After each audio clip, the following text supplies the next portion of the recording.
दोस्तों, legal and legal में एक बार फिर आपका स्वागत है। पिछले 3 महीने से ज्यादा से इजराइल और फिलिस्तीन के बीच भयंकर युद्ध चल रहा है। इस युद्ध ने कई देशों को अपने लपेटे में ले लिया है।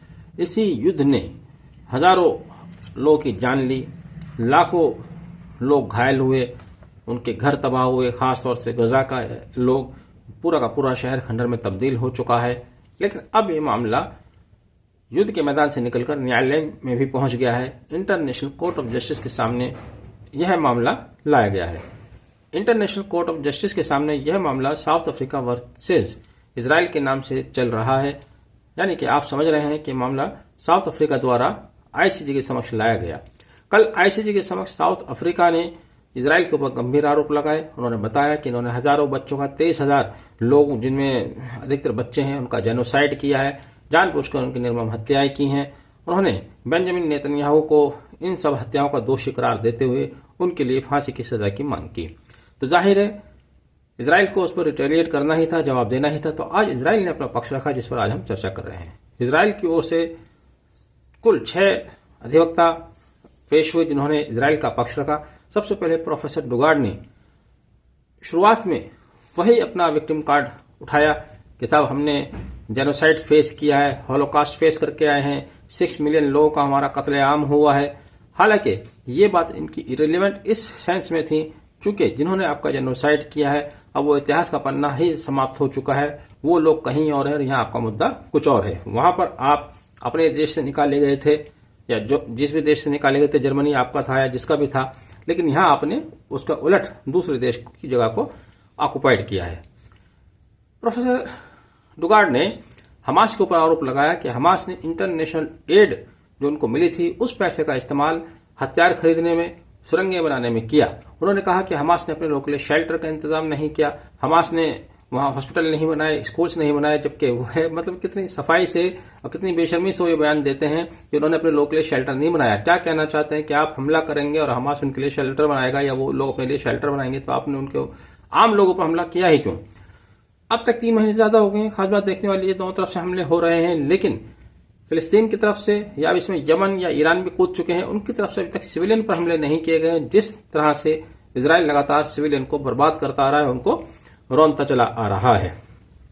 इसके अलावा मैल्कम शाह ने यूरोपियन यूनियन के प्रेसिडेंट का स्टेटमेंट पढ़ा, जिसमें उन्होंने वही बताया कि हमास ने 19 अक्टूबर का ये स्टेटमेंट है, जिसमें उन्होंने ये कहा था कि 7 अक्टूबर को हमास ने बच्चों को ह्यूमिलेट किया, उनको हत्याएं की, होम टू होम गए। जबकि बाद में ये बात भी इंटरनेशनल मीडिया के सामने आई कि बच्चों की हत्याओं का मामला जो हमास के ऊपर आरोप लगाया था वो सिरे से झूठा था। इसके अलावा तीसरा जो नाम था उनकी तरफ से, मिस गैलेट राघवान ने 3 बिंदुओं पर बात रखी। उन्होंने कहा कि हमास हैज मिलिट्री टेरिटरीज, कि उनके पास टेरिटरीज हैं, मिलिट्रीज की ट्रेनिंग्स हैं, मिलिट्रीज वाले पूरे हथियार हैं, वो सेटअप है। यानी कि उन्होंने हमास को एक तरह से मिलिट्री करार दिया। इसके अलावा मिस्टर ओमिस और मिस्टर स्टाकर, मिस्टर गिल्डनाउ ने भी लगभग वही बातें दोहराई। मिस्टर गिल्डनाउ ने तो कहा कि यह क्षेत्राधिकार से, आईसीजे के क्षेत्राधिकार से बाहर है। क्षेत्राधिकार से इसलिए बाहर बताया, उनका कहना था क्योंकि आईसीजे के समक्ष यह मामला किसी पीड़ित पक्षकार द्वारा या संबंधित पक्षकार द्वारा नहीं लाया गया है। यह मामला साउथ अफ्रीका द्वारा लाया गया है, इसमें एप्लीकेंट साउथ अफ्रीका है, इसलिए आईसीजे को इस मामले को सुनने का अधिकार नहीं है।